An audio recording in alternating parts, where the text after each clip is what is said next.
Thank you. The Subcommittee on Financial Services and General Government will come to order. I'd like to welcome IRS Commissioner Werfel. This is the first time you've appeared before the subcommittee, and we look forward to discussing the IRS's fiscal year 2025 budget submission. This is also my first hearing as chairman of the subcommittee, and I'm looking forward to conducting this oversight with the agencies under the subcommittee's jurisdiction whose mission impacts the everyday lives of hardworking Americans in my district and across the nation. It's my duty to ensure that the agencies, including the IRS, do not unfairly target Americans in auditing their taxes, overseeing their participation in financial markets, and impacting their ability to own or operate a small business.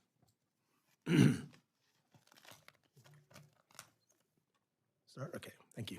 The fiscal year 2025 budget request for the IRS is $12.3 billion. This is equal to this current fiscal year. However, the IRS is requesting an additional $24 billion in mandatory funds to rebuild an army of IRS agents and carry out a direct file system that Congress did not authorize, among other enforcement priorities. The IRS claims that the rescissions enacted as part of the Fiscal Responsibility Act undermine the nation's financial strength, when in fact requesting to reverse that cut on top of an additional $24 billion in mandatory funds does just that. And while the IRS deserves credit for a successful filing season, it claims it can't even come close to achieving an 88% level of service without additional mandatory funds. Specifically, Commissioner Werfel has said without additional funds, the level of service on the IRS main phone line could drop back to 30% levels in 2026. It's worth exploring why the IRS says it cannot deliver a successful filing season with the discretionary funds this subcommittee provides, especially considering that these funds account for almost half the subcommittee's allocation. We need to get back to hearing from the IRS and how it is effectively deploying the discretionary resources to improve its modernization efforts and better secure taxpayer data. I'd also like to hear from the IRS on how the administration is complying with their pledge that taxpayers' incomes under $400,000 are not experiencing an increase in audit activity by the IRS. They have enough to worry about amidst higher grocery, rent, and utility bills. It is our job as appropriators to be good stewards of the taxpayer dollars and ensure that American people, that the agencies under our jurisdiction are not wasting money by supporting bad policies that fail to achieve desired outcomes. Now I'll turn to my friend and ranking member, Mr. Hoyer, for his opening remarks. Thank you very much. Thank you very much, Mr. Chairman, and welcome to the chairmanship of this committee. I look forward to working with you, as I looked forward to and had a great relationship, as you know, with your predecessor, who is now our ranking member on the majority side. And I want to thank him for his leadership. And I know that you will bring the same kind of measured work to this committee's very important efforts as he did. I want to start by saying that, commenting on a comment you made. Unfortunately, the allocation historically to this committee is insufficient to meet the responsibilities of this committee. And because the objects of this committee are not necessarily of most interest either to the public or to the members. However, the work of this committee, and particularly the Internal Revenue Service, is absolutely critical to all other objectives that are covered by the Appropriations Committee, and we ought to keep that in mind. I want to thank Commissioner Werfel for joining us on Capitol Hill today. I look forward to hearing more from you about all the IRS accomplished this year. I read your testimony. It is very impressive, the level of service and the increase that we have given to the American public. And I'm sure while they don't fully appreciate the ease with which you've made this an experience that none of us like, much better. The agency made important progress in its efforts to implement the strategic operating plan that it laid out a year ago and recently updated to enhance taxpayer services. We saw those initiatives yield impressive results in the most recent tax filing season, with the IRS fielding 1 million more customer service calls than it did during the 23 season. On average, calls only had to wait on hold for 3 minutes. I wish most of the private sector calls that I make were answered as quickly. That's a minute shorter than last year, otherwise known as 25%, and 5 minutes shorter than the 2022 filing system. The last season before we secured additional IRS funding for the Inflation Reduction Act. The 2024 filing season also saw the IRS make important technological advances to improve the taxpayer experience, from its paperless processing initiative to its new direct file pilot program. As a longtime supporter of direct file, I was pleased to see the pilot program exceeded its target goal. With more than 140,000 taxpayers across 12 states participating. Thanks to funding from the Inflation Reduction Act, the IRS also improved tax enforcement for high earners, successfully collecting $520 million in legally owed back taxes from roughly 1,000 millionaires and billionaires. These are just a few of the IRS's achievements from the year. I'm sure Commissioner Werfel will highlight many others. I mention these accomplishments because they demonstrate what the IRS is capable of when it receives the resources it needs to carry out its absolutely critical work for the U.S. Government, for the American people, and for our success.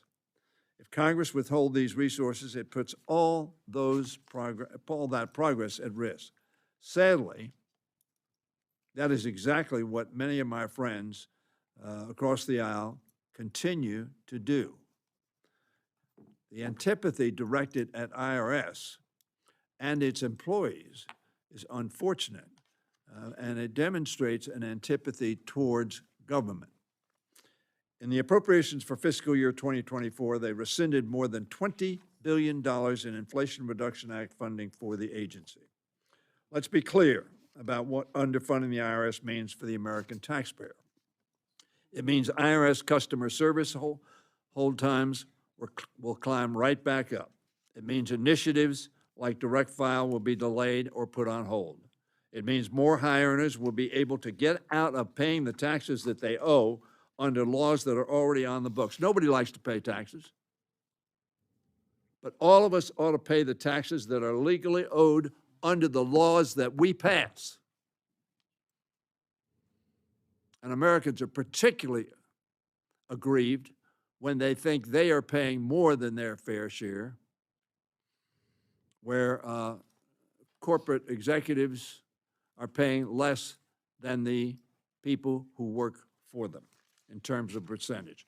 Crucially, cutting IRS funding will add to our national debt. You cannot be concerned with the national debt if you're not concerned with collecting legally owed revenues to fund our critical national defense and domestic security. Many of my Republican colleagues claim they care about fiscal responsibility. If that's the case, then they ought to care about enforcing the law and collecting legally owed revenue.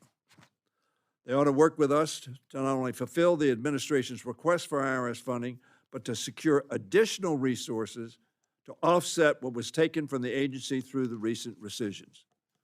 Now, I will not be putting forward the graphs that I used during the markup, but the workload of IRS has escalated geometrically, and its resources to meet those needs have been dramatically reduced over the decades. I look forward to hearing from the Commissioner about why this funding is so crucial. He can illuminate all that the IRS has accomplished with these resources in the past year, as well as the consequences that underfunding the agency would have on the nation. Mr. Chairman, I thank you. I think I went 1 minute and 35 seconds over. I apologize for that, but I think I needed to say all that I said. Thank you, Mr. Hoyer. I will now turn to the Ranking Member DeLauro for her remarks. Thank you so much, Mr. Chairman, and to the Ranking Member. I thank you both for holding this hearing today. And Commissioner Werfel, thank you for being here today. Welcome to the Financial Services and General Government Subcommittee. Thank you so much for your public service. We really appreciate your work. And it is vitally important for our nation's governance, for our national security, and for every program service provided to the American people that we have a strong, secure, and a well-supported Internal Revenue Service. An underfunded IRS means slower processing of Americans' tax returns and delays to crucial benefits like the child tax credit. And I'll take a second on the child tax credit because there were folks who told us in 2020 that one, we could not have an improved and expanded child tax credit, and then secondly, that we couldn't get the IRS to be able to deliver the checks on a monthly basis, that would never happen. And huzzah, the IRS delivered the checks on a monthly basis starting that July, and with 98% accuracy in getting the payments out to whom they were to go to. So I thank you for that, and the families thank you for that.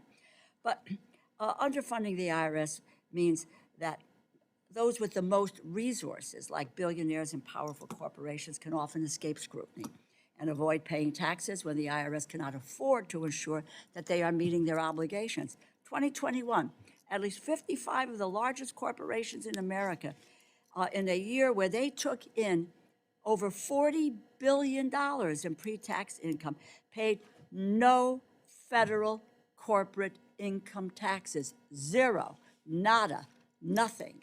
Corporations like Nike, Hewlett-Packard, the Dish Network paid zero federal income taxes, profiting on the backs of honest American families. Every dollar the IRS spends on auditing the average account yields just over $2, a notable return on investment. But for the wealthiest tenth of 1%, audits produce nearly triple the return, with each dollar yielding over $6 in revenue. Through last year's debate over IRS funding, we would hear some members of the majority improperly call this activity the IRS collecting tax that is legally owed, a tax increase. Complete nonsense. We protect honest, hardworking, tax-paying Americans by ensuring that the wealthiest individuals and corporations are paying the taxes that they owe. This committee has made several investments annually and in the Inflation Reduction Act in the IRS to ensure it has the resources to collect taxes owed, to improve services. And indeed, there has been great progress in modernizing the IRS for the American people. With our investments, the IRS has significantly improved customer service with call wait times of just over 3 minutes and a 37% increase of taxpayers served in person. The IRS is also piloting a direct file program allowing taxpayers in 12 states with simple returns to file for free directly with the IRS. There is simply no good reason that American taxpayers are all but forced to use costly private services to be sure they are paying their taxes correctly. The government, at a minimum, should be able to tell taxpayers if they are paying the amounts they owe. This is an important step forward in making government work better for people. And critically, now that it has the resources to audit the wealthiest individuals and corporations, the IRS has collected $520 million in back taxes from roughly 1,000 delinquent millionaires and billionaires. Rolling these investments back would only serve those who seek to escape paying the taxes that they owe, getting a free ride on the backs of hardworking and honest American families. This committee must continue to ensure the IRS has the resources to complete its mission. It would be foolish for a business to slash its accounts receivable department in an effort to save money. The U.S. government should not do so either. Thank you for being here and for your public service to our country. I yield back the balance of my time. Well, thank you very much. Mr. Lauro, Commissioner Werfel, welcome again. Without objection, your full written testimony is going to be entered into the record. With that in mind, I'd ask you to give us a summarization of your opening statement in 5 minutes. Thank you. Chairman Joyce, Ranking Member Hoyer, Ranking Member DeLauro, members of the subcommittee, thank you for the opportunity to testify on the filing season and the IRS budget. I'm pleased to report that we saw a strong 2024 tax season for the nation, one of our best in history. Through the April filing deadline, the IRS received more than 139 million individual income tax returns and issued more than 86 million refunds for more than $245 billion. The Inflation Reduction Act funding has enabled the IRS to have one of its best filing seasons ever in terms of customer service. taxpayers are seeing a difference. We've answered over 1 million more taxpayer calls than we did a year ago, and 3 million more calls than we did in 2022. Wait times and level of service on our main phone lines have improved. We've dramatically expanded service in our walk-in sites, increasing hours and serving more taxpayers. And new and expanded tools on irs.gov are seeing heavy use. At the same time, Inflation Reduction Act funding has enabled us to begin making critical inroads in addressing tax evasion amongst the most complex and largest filers. This is a sharp turnaround from the past decade when we were hindered by a lack of resources. Our compliance work includes focusing on tax delinquency and non-filing among high-income individuals and tax evasion among the largest and most complex partnerships and corporations. As I have previously noted, we remain committed to following the Treasury's directive not to increase audit rates relative to historic levels for small businesses and households earning less than $400,000 per year. Historic levels will be defined by tax year 2018, where rates for all cohorts were at historic lows. Notably, audit rates for various groups are made public each year in our data book. Therefore, when the final audit rate for tax year 23, the first full tax year following the enactment of the IRA, is available, the public will be able to compare the rates to historical levels and confirm that the IRS successfully met Secretary Yellen's directive. In the meantime, we are working to develop a methodology that gives us additional information on the technical aspects to determine which taxpayers fall above or below the $400,000 income threshold. We will, of course, keep lawmakers and members of the public updated on this work as appropriate. The IRS anticipates increasing audits on the wealthiest taxpayers, largest corporations, large and complex partnerships by sizable percentages for tax year 26. For example, the IRS will nearly triple audit rates on large corporations with assets over $250 million in tax year 26, increase audit rates by nearly tenfold on large complex partnerships with assets over $10 million, and increase audit rates by more than 50% on wealthy individual taxpayers with total positive income over $10 million. That's where our focus will be. Again, I want to be clear, middle and low-income taxpayers should know that there's no new wave of audits coming. We are laser-focused on using new IRA dollars to increase scrutiny on those large and complex tax filers that are showing red flags for potential tax evasion. In all our transformation work, the IRS has still much more work to do on many fronts. This includes closing remaining gaps on phone service, expanding digital options, further strengthening data security, and supporting vulnerable populations by protecting them from scams and increasing access to refundable credits. We have an opportunity to build a 21st century tax agency to serve the American people in the manner they expect and at the level they deserve. Our ongoing success hinges on sustained investments to make sure that we have the right size workforce with the right training and tools. We also need a modern technology infrastructure with web-enabled tools for taxpayers. These are needed to serve the nation today and in the future. A critical part of the effort is the administration's fiscal year 25 budget proposal. It gives us flexibility and increases IRS transfer authority, helping us use available resources efficiently and effectively. It will also help sustain a new IRS baseline of resources and avoid immediate funding cliffs that would dramatically degrade our ability in many different areas, including the service improvements taxpayers saw this filing season. Chairman Joyce, Ranking Members Hoyer and DeLauro, and members of the subcommittee, that concludes my statement. I would be happy to take your questions. Thank you very much. And quite timely, right there, just at 5:29. So we'll start in questions. We'll take 5 minutes. When you see the yellow light come on, you'll have 1 minute left. So the questions and answers need to be done within that. I'll recognize myself first. Commissioner Werfel, the Inflation Reduction Act required the IRS to study the feasibility of creating a free e-filing tool for taxpayers to file their federal tax returns.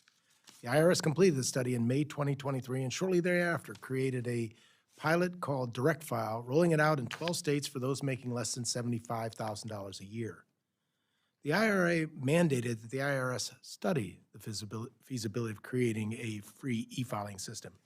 Under what authority did the IRS create the Direct File system?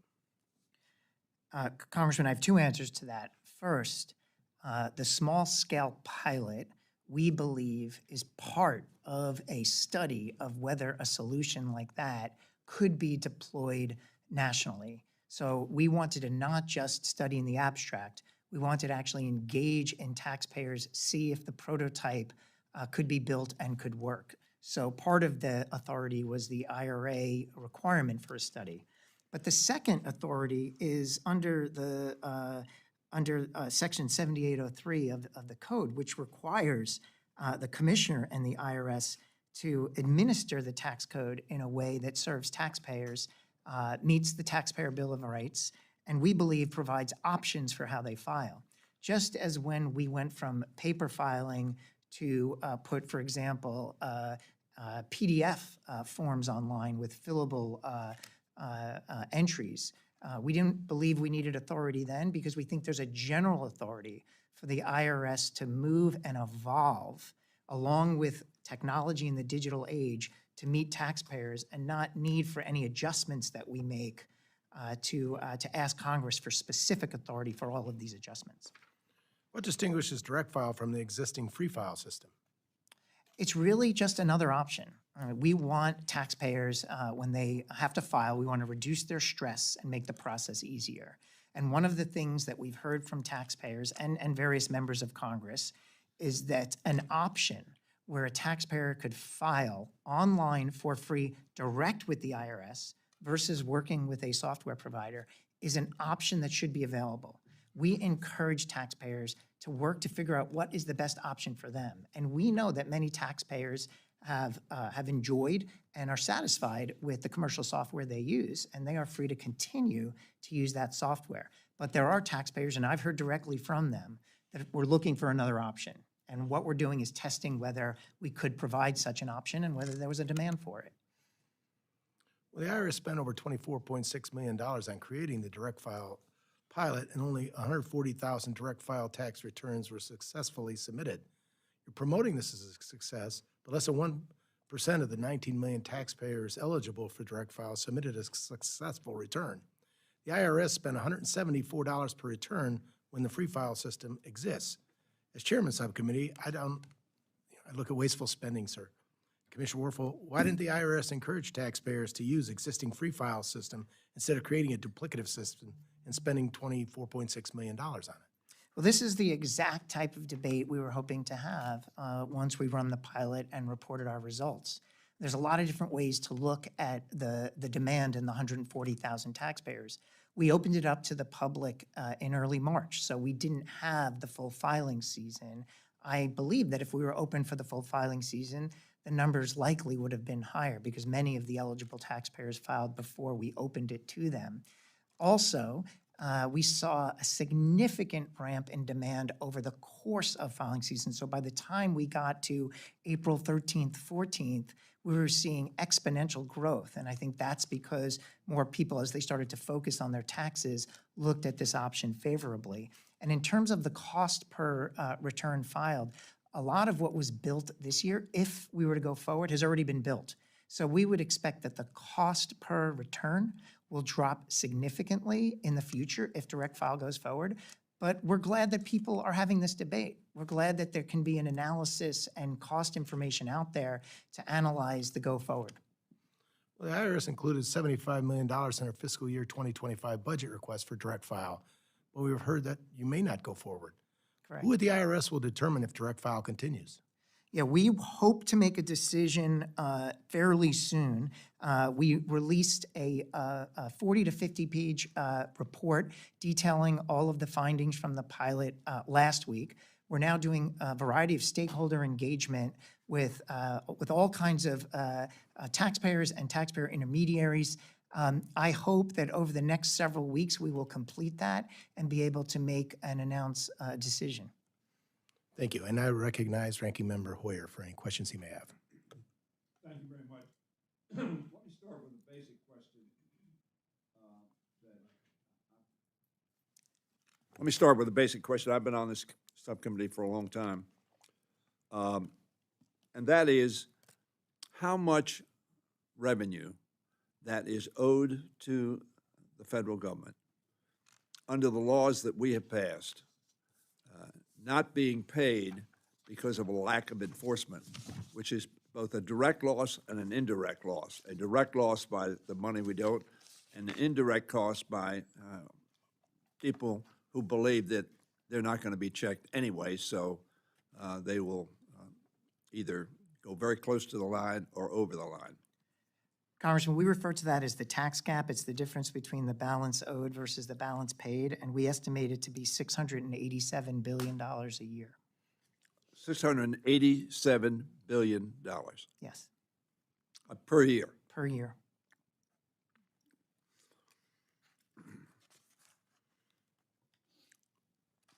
Does the current request of the administration anticipate, with the enforcement money that you have from IRA and that are requested, will that make a significant dent in that gap? We believe it will. We had at the point of the Inflation Reduction Act, right, the day before it was enacted, the most anemic audit rates that we've had, essentially in IRS history. Now, what we're doing with these funds is increasing our ability to enforce, in particular, on high wealth and complex filers. One reflection that I've shared before is on the day the Inflation Reduction Act was passed, we had one auditor for every 150 of the top tier most wealthy taxpayers in the country. I'm not talking about just like 10 million or more in income or assets. I'm talking about 250 million, the topmost tier. So one auditor for each 250. Many of these tax returns are tens of thousands, hundreds of thousands of pages long. So I told people to picture that one auditor like backing in trucks and trucks full of tax returns, and it's them against that, all of that. And what we need to do is not only hire more people, but provide them technology, data analytics, and subject matter expertise to unpack all that complexity. We are leaving a lot of money on the table. The statistic I have, and I showed last year, was that from 2010 to 2019, those fiscal years, IRS audits of millionaires plummeted from approximately 9% plus to less than 0.5%. Is that accurate? Yes. Again, I'll make it clear, nobody wants people to pay more taxes than they owe. And we set neither does what the they owe. IRS. But to the extent that they do not pay, somebody has to take up the slack, or we create a debt. And there is great concern about that debt. But when you tell me that there's $687 billion per year estimated to be uncollected that's owed, that is a significant problem. Here's a particular peeve I have I want you to answer very quickly. I hear a lot of advertisements about, on the radio, some on TV, but mostly radio. If you come to us, you haven't paid your taxes, guess what? We'll save you $1,000, $10,000, 50% of what you owe, et cetera, et cetera. That seems to me a great disincentive for people to pay their taxes. Are you concerned about those advertisements? I am concerned about those advertisements. Many of them are exploiting the complexity of the tax system and stress over taxes to victimize these individuals. And here's why. We have a variety of tools that are very accessible for you to either create an installment agreement or do an offer in compromise. We've designed them so that you shouldn't need help They're very fluid to be able to get. And then you don't have to pay or give any financial risk to anyone who's claiming that they can get the IRS debt to go away. The reality is that we have programs in place. They're very accessible. We're working on making them more accessible. And those that believe they have to work with someone in order to take advantage of these programs are giving something away. That's why these businesses have the money to afford to advertise and to exist. And what we've learned over and over again from testimonials and from talking to taxpayers is at the end of this process, they are left with a mess on their hands. So we urge people to get educated. You're going to work with someone reputable, but really come to the IRS, search free help at irs.gov. There's a lot there that's navigable, and you might not need the help that the marketers are saying you need. Thank you. Thank you, Mr. Chairman. Thank you, Mr. Hoyer. We now recognize former chairman of this committee, but current chairman of Transportation, Housing, and Urban Development, Steve Womack. Go ahead, Mr. Bowman. Thank you. Commissioner, thank you for being here today. And in my previous role as chairman of the subcommittee, I always enjoyed the fact that you were very responsive to, to the questions that we had, though this is your first hearing before this subcommittee. I got a quick question about taxpayer advocate service, and then I want to pick up on what Mr. Hoyer was talking about just a minute ago. As you're aware, the Taxpayer Advocate Service is an important organization within the IRS that assists American taxpayers who are experiencing financial difficulty, need help solving tax problems, or believe the IRS may not be performing as it should. It's my understanding that the Taxpayer Advocate Service, which my constituents heavily rely on, is struggling to keep up with demand. The fiscal 25 request for TAS is $236 million. But the 24 enacted was $271 million. So does the budget request address the need? Help me understand the difference between the enacted 24 versus the request in 25. Yeah, there are choices that we need to make in terms of how we maximize the effect of the discretionary request we have of $12.3 billion. We can also provide supplemental resources to the taxpayer advocate using Inflation Reduction Act dollars to help close gaps. Anything that you see in the 25 budget, we are using Inflation Reduction Act to try to meet the demand. We don't always get all the way there. So we will work with the taxpayer advocate to help them manage demand. I mean, typically the better job we do with service, the less their phone rings. And so we can try to reduce some of the demand by improving our customer service, our ability to resolve taxpayer issues, and we'll also work with the taxpayer advocate to make sure that they are accessing other non-discretionary resources to make sure that especially hardship cases get addressed. Those IRA funds, though, run out. They do. Eventually. 26, correct? They do. So where we stand today is, for example, we've requested $2.8 billion for taxpayer service dollars coming up in 25. That would get you 25,000 FTE, but we actually need 38,000 FTE to manage the tax system. And that's just the number of phone calls, tens of millions of phone calls, the hundreds of thousands of people that come into our walk-in centers, all the paper that comes in that needs to be managed. So we are using IRA resources to close that gap, to get to that 38,000 FTE so that we can meet the taxpayer demand. But that IRA money runs out. It runs out in 26, and then we will have to shrink our customer service, and you'll see those lines start to emerge again at our walk-in centers and on the phones. Yeah, and the $687 billion tax gap, first of all, I'm not sure how you calculate that. I'm sure you've got high-speed computers and experts that can, I mean, that's not a round number. That's $687 billion. Yeah. How much of that is owed by people, say, making less than $400,000 a year, which would account for the majority of tax filers, would be my guess? Yeah, no, there is a, and I don't have that number at my fingertips, but as you can imagine, across that $687 billion portfolio, you have distributions of income. We have people that aren't paying their balance due at the low income end of the register and those at the high income.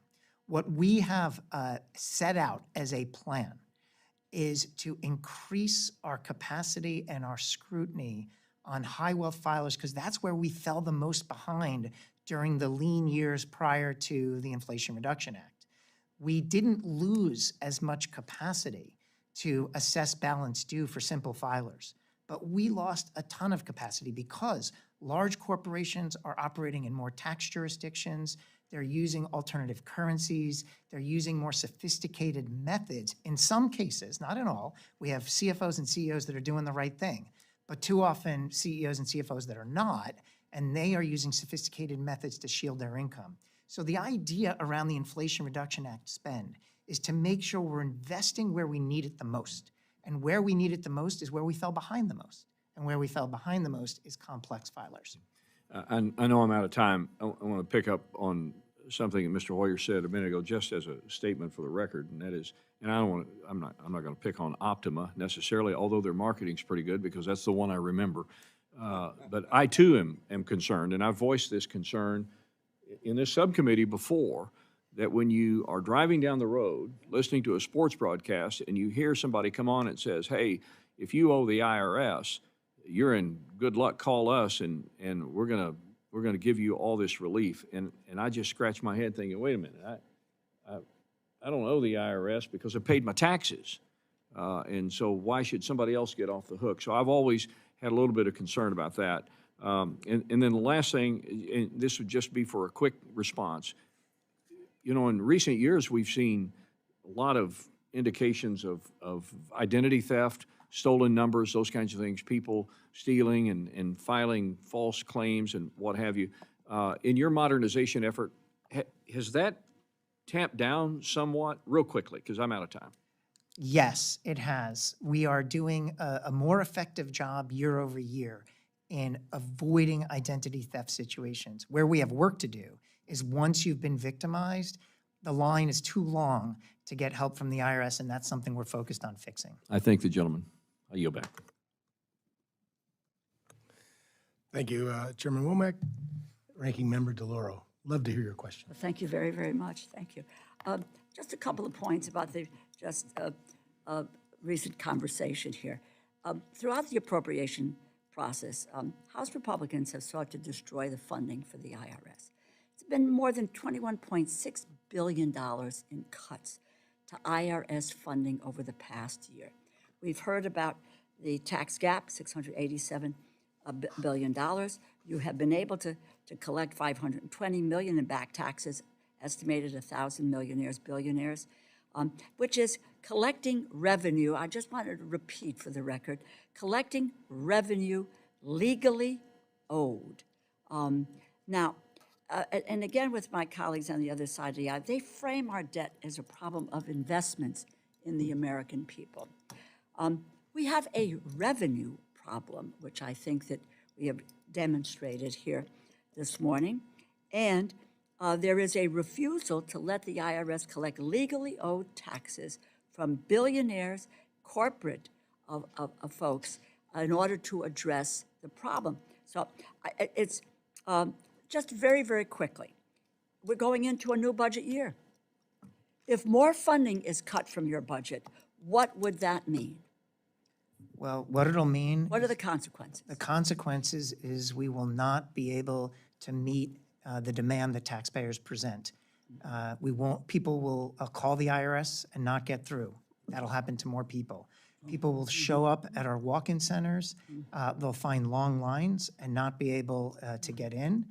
And we will be limited in our ability to hold people accountable that aren't playing by the rules. And this is why this is so important. If you are a CFO of a large company and you're playing by the rules, you want an IRS that, first of all, leaves you alone, doesn't select you for audit because we've invested and now have the precision to see where the evasion is more likely.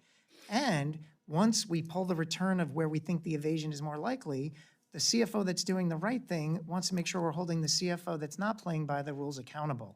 All of that degrades if we don't meet the resources that we need. Yeah, and those consequences need to be telegraphed loud and clear, and about who, from whom are we trying to get the owed taxes from. 55 corporations, 0 in federal taxes, another 39 who pay only a portion of their taxes. Let me move to the child tax credit.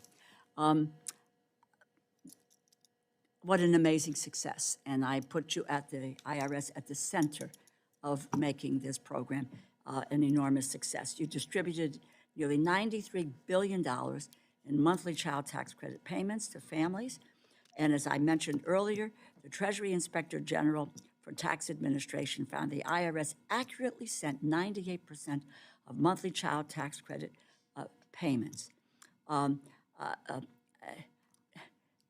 No fraud, waste, abuse, people not going to work, people buying drugs with a child tax credit, all of that naysaying dissipated with the success that you and the staff have had in making that possible. I also might add at this juncture that distributed nearly $93 billion. I have folks who tell me, my God, we really can't afford a child tax credit that lift, almost half the kids in this country out of poverty, lowered the hunger rate. We can't afford it. But by God, we certainly can afford a $687 billion tax gap.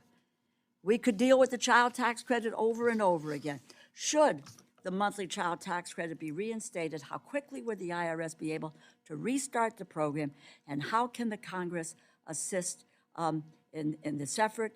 And can you just briefly discuss the lessons learned from the child tax credit implementation, how it's impacted other IRS programs? Yeah, Congressman, first of all, I really appreciate you expressing your appreciation. The IRS workforce often does rise to the challenge, and in particular during COVID, really did a lot of heroic efforts to send out lifeline economic payments to so many hundreds of millions of Americans, and credit to my predecessor and others who led the IRS through that period. What's also important, and what a huge lesson learned is that we are starting to make advances in updating our core technology. And I've heard for a long time that a lot of money has been spent, but has the IRS technology improved? I can report that it is starting to show meaningful improvement. And it's for that reason that if a child tax credit new program was enacted, we could re-engineer and begin within weeks, not months. And that is because A, we've done it before, and so now we have the playbook, but B, we've made not all the advances we need. We have a long way to go on technology, but changes have started to happen, and we are starting to see those technological changes generate efficiency, like weeks, not months, to move forward on a new child tax credit program. Well, get ready, because we are going to reinstate the child tax credit. Thank you. I yield back. Thank you, Ms. DeLauro.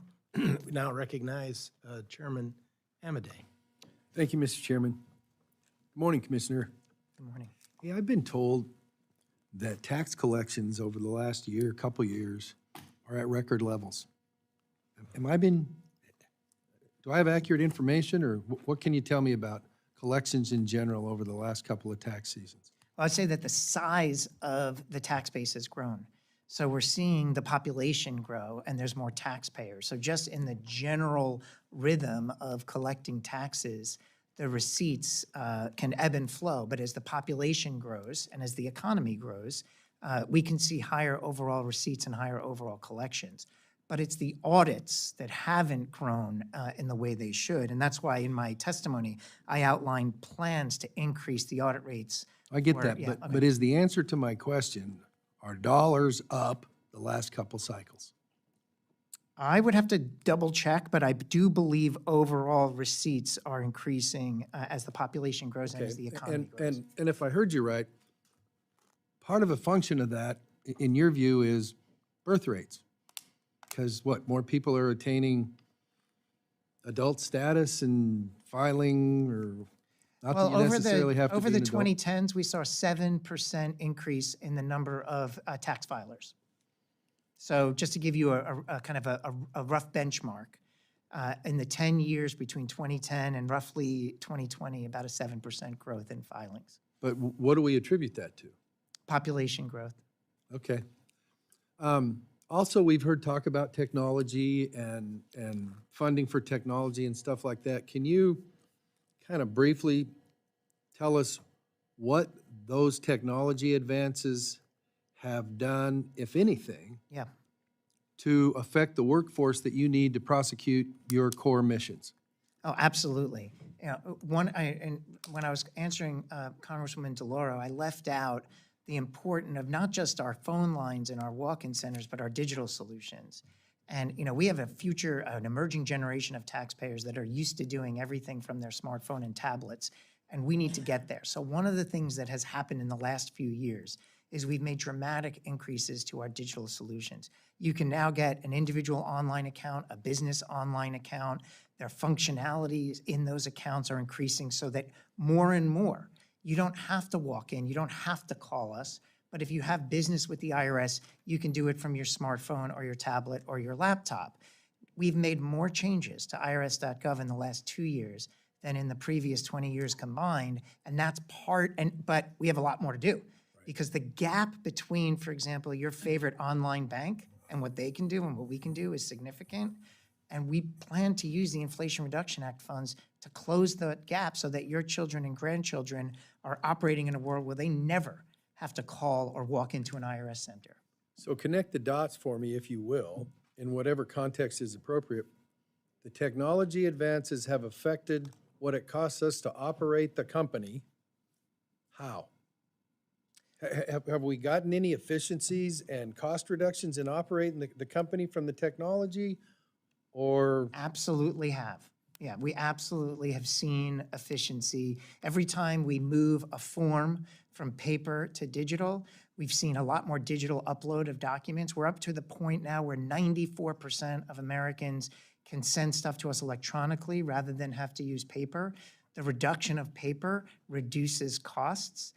The issue is that the tax system grows at a faster rate than we can drive efficiency. And I'll give you a good example of that. The Congress passed a law requiring the IRS to build a new technology to do information reporting for digital currency. So there's a whole new program out there because of digital currency that we now have to create new infrastructure. So we have a new cost because we have to build a new system because there's new currencies. That system has to be both built and maintained. So even though we may be driving efficiencies in these legacy systems that are in place, making them more efficient, when Congress changes the code and adds new requirements, our overall resource base grows. Last question. Some members have referred to, with specific numbers, corporations. X number of corporations pay whatever, X number. Can you tell me what, if anything, you're doing, if it's finite, what are you doing to prioritize going and getting those 55 or whatever with your existing assets? I would assume that if that information's out there and they're not paying their fair share, that you've got a top 10 list or something where it's like, we're going after A, B, C, and D because they're at the top of the list. We absolutely do. In fact, we have a top 1,600 list, 1,600 millionaires and billionaires that owe back taxes. We have 125. So are they, tell me. Yeah, we're real collecting briefly. from them. They've heard from us. We've collected 500 million so far and more to go. We've sent letters to 125,000 wealthy individuals who haven't filed since 2017, and they're hearing from us. We've Is launched that data available from you? Is that public information? public information. Good. Thank you. My Okay. time has expired, so I yield back. Thank you. Mr. Poket? Yep. Thank you, Mr. Chairman, and thank you, Commissioner. So how much was it again to create the direct file system? It was 26.4 million of IRS funds. 26? 24.6. 24.6, okay. And do you know how much is made by the tax preparation industry annually? I don't have that number, but I know it's in the billions. I looked up one company, Intuit, 14.3 billion. They had a 13% increase. H&R, 35 billion. It's big money. Their lobbying alone was $93 million, which is almost 4 times what it cost completely to create the direct file system. That would save taxpayers an enormous amount of money if more people would have access to direct file, isn't that correct? It could, and we want free file to expand. We think one of the things about the free file program is not enough people are taking advantage of it. And this past filing season, we saw an 11% increase in free file. Some of it direct file, some of it free file with the software providers. We're happy about that. And what can we do to do that? Because I know one stat, and I've heard a couple today, so I'm not sure if this is correct, but 70% of people would qualify for the direct file, but like 3% use. What can we do to get more people to be able to have that information? You know, it's just like when we were talking earlier about people getting scammed by too good to be true advertising. We have to do more outreach, and we plan on doing a lot more outreach. And one of the questions earlier was, are you getting more efficient? And we are. What do we want to do with new capacity? There's more help that's needed in underserved populations. We had 7 million taxpayers last year eligible for EITC that didn't claim it. We need to close that gap. And in working in underserved and distressed communities, we can share more information about tax scams, what to be on the lookout for, and what are free options for you to file. And we want them to have choice. We want them to be educated to know, well, I can file for free with the IRS direct, or I can use a commercial software. Let me try both and see what works for me. The idea around direct file is really another option with the overall objective of serving people that can't afford an accountant and need more help. And we require people to pay taxes, so the fact that we would provide something for them to do that only makes complete sense to me. And to that, you talked about the money that doesn't get to low-income families. I think $12 billion in tax credits they think are left on the table. Is there a way to auto-file some of that information with this system so that when people, if they do direct file, some of that could be included since you receive it electronically? There is a lot of study that we need to do to understand the future of tax filing. Right now, where we stand today, it is up to you to enter your information, and you are the final arbiter of what your tax return is. There are other countries, other nations that do it very different. They present, you're still the final arbiter, but they present to you a completed tax return, and you thumbs up and thumbs down. Whether the U.S. goes in that direction, I think it's a valuable conversation to have. My commitment is to be transparent so that if we're going to move in a direction where we're providing more information to the taxpayer to react to versus them putting it in themselves, I'm going to share that information publicly before we go forward. Are you looking at maybe doing that with part of this pilot? I think we should have conversations with stakeholders. If we move forward with direct file next filing season, what should we adjust to further reduce taxpayer stress? What should, and what can we learn from that? Yeah. Also, on the private companies, there's all the information about data got shared with Meta, which I don't think, here we are, multiple bills to fight TikTok and other companies who are doing things with privacy and data, and we see this industry sharing data in a very disturbing way. We don't share data with anyone, do we? We don't, and this is what's interesting about taxpayers. They have different preferences, right? And different experiences. One of the notable things that we learned in the direct file pilot was more than 85% of taxpayers that use direct file said it increased their trust of the IRS. There are taxpayers out there who are not going to want to use direct file, who have a different trust relationship with us, and they can use commercial software. The issue is taxpayer choice. Yeah, and I guess I would just end with, we would love to have that taxpayer choice in Wisconsin. So if you are looking at expanding, I noticed the only Midwestern state you had is South Dakota, which is a relatively small sample. Upper Midwest would certainly love to be included, or at least Wisconsin. I'll speak for Wisconsin. And if you could do that, we would really appreciate it, because I'd love to save my constituents money. Thank you. Thank you. Yield back. Thank you, Mr. Pocan. We recognize Mr. Molnar. Thank you, Mr. Chairman. Commissioner Werfel, just last Friday, Treasury issued a final rule on the 30D tax credit, which included relaxing restrictions on sourcing graphite from China. And as you may know, the People's Republic of China passed new critical mineral export controls last October, which allow the PRC to restrict graphite exports to any country for supposed national security reasons. There is clear evidence that these restrictions are already happening. Last June, European battery manufacturers were unable to source graphite from the PRC, causing negative repercussions for battery production in Europe. That's according to the European Commission. Commissioner, do you believe the tax dollars of hardworking Americans should be given to foreign entities of concern or their U.S. subsidies? We have a responsibility at the IRS to work to find the right outcome. Treasury ultimately has the final discretion on what a notice or a final rule will indicate. I know, just based on the fact that we get a lot of public comment and a lot of differing opinions on whether how we construct a reg, well, what kind of outcomes it will have. I think it's a healthy dialogue to have. I think ultimately what our responsibility is at the IRS is to make sure that we're carrying out the laws dispassionately and on an evidence base, and that's what we try to do. So if I understand what you're saying is you feel that that's Treasury's responsibility to determine whether, hardworking taxpayer dollars should be given to foreign entities of concern or their U.S. subsidiaries, not the IRS's. What I know is that with respect to the Clean Vehicle Credit and other provisions in the Inflation Reduction Act related to energy, the reg writing process has generated a multitude of different perspectives and opinions, a very healthy dialogue on the policy and operational tensions involved in the final reg. Ultimately, it's up to Treasury to calibrate all those tensions and come up with an outcome that best serves the intent of the law.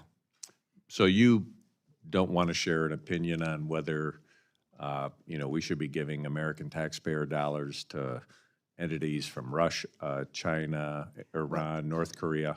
I think the intent of the law is to curb any financial benefit of foreign entities of concern. And I am all about supporting the intent of that law. I think ultimately there's a variety of different paths you can take to meet that objective, and Treasury has the final say on what path we take.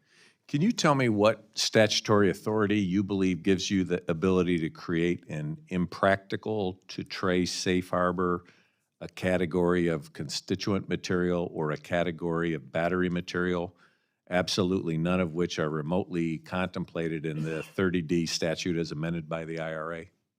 That question I'm going to have to get back to you on to understand from Treasury General Counsel and Office of Tax Policy what legislative authorities they've relied on for reaching any conclusions under that regulation. Okay, and I would welcome any a letter or some communication from your general counsel to just establish the likelihood that these provisions would even withstand legal challenge by a taxpayer. I can commit to that. Thank you. Are there any restrictions under current law that would prevent a subsidiary of a foreign entity of concern that receives IRA tax credits from sending those payments back to its parent company in a hostile foreign nation?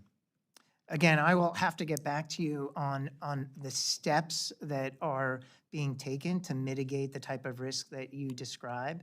But again, I'm not familiar with the exact details of that, so I'll have to get back to you. Okay, thank you.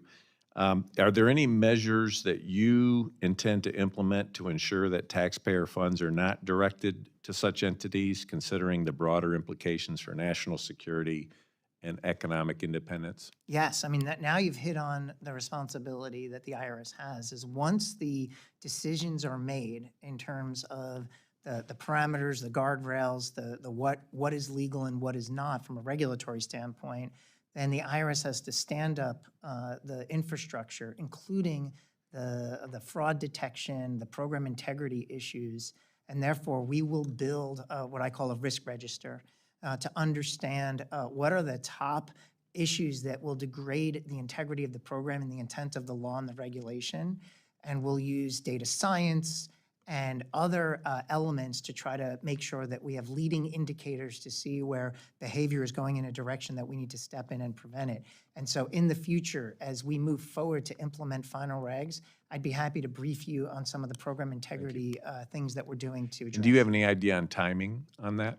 Not at my fingertips, but I can get back to you on proposed time. Okay, thank you. Thank I you. yield back, Mr. Chairman. Thank you, Mr. Molnar. We'll now recognize Mr. Bishop for any questions he may have. Thank you, Mr. Chairman. Commissioner Werfel, thank you for your testimony, for being here, and let me thank you and your team for your hard work and doing so much with limited resources. There's been a lot of discussion this morning about the tax gap, and it's my understanding that between 2010 and 2022, the number of examining revenue agents who handle complex enforcement cases fell by 40%. That the field collection revenue officers who manage the difficult collection cases dropped by 54%. Can you tell me how the loss of so many highly trained enforcement staff are vital to ensuring the integrity of the tax code? How has that prevented IRS from addressing the tax gap and generating the much-needed revenue to reduce the deficit and pay for other priorities? That's my first question. And I have two other questions that are relatively short, so you can take short answers. One is what the IRS is doing and what efforts you're deploying with regard to artificial intelligence to crack down on tax evasion, and whether or not you're developing artificial intelligence tools in-house, or are you collaborating with outside experts or contractors? And the final question is relative to rural taxpayers. Many of my constituents live in rural areas, and they don't have access to high-speed internet. So when they file their returns, they do so by paper rather than online. And what is IRS doing to speed up the processing of the paper returns? Thank you, Congressman. Let me start with your first question, which is underfunding means two things. It means we don't have the right number of people, we're not right-sized, so that therefore we don't have the scope and the reach that are necessary to address tax evasion where it's happening. And the second thing is we're not making the right investments in subject matter expertise and in analytics, including AI, to make sure that we are unpacking the complexity. We are finding the right taxpayers to audit and leaving the taxpayers that are playing by the rules alone.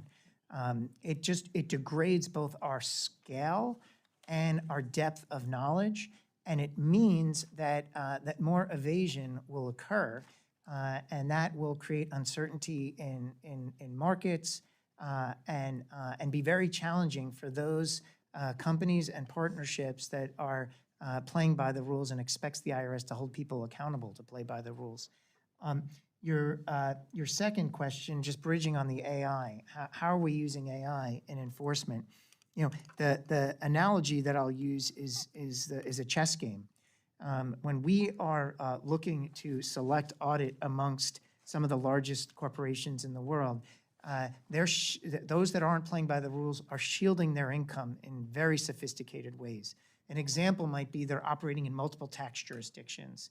They're doing a significant amount in the US, but they're moving all of that economic activity as they're presenting it to a better tax rate jurisdiction, when the reality is that activity is happening in the US. How do we detect that? That's a chess move by them.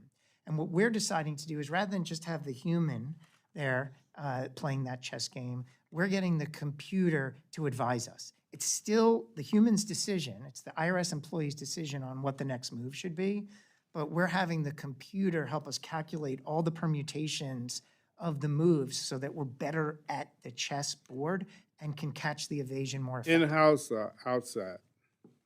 Both. We have important partnerships with the private sector, but ultimately, decisions on audit selection is inherently governmental, and only IRS employees make those decisions. And the rule? Rule, yeah, I mean, this is a really important Paper point. filing? Yeah, we have done significant improvements in managing our paper backlogs. They were significantly outsized during COVID, and now they're back all within what I call tolerance, with the exception of the employee retention credit, which is a different thing. So, and a different challenge.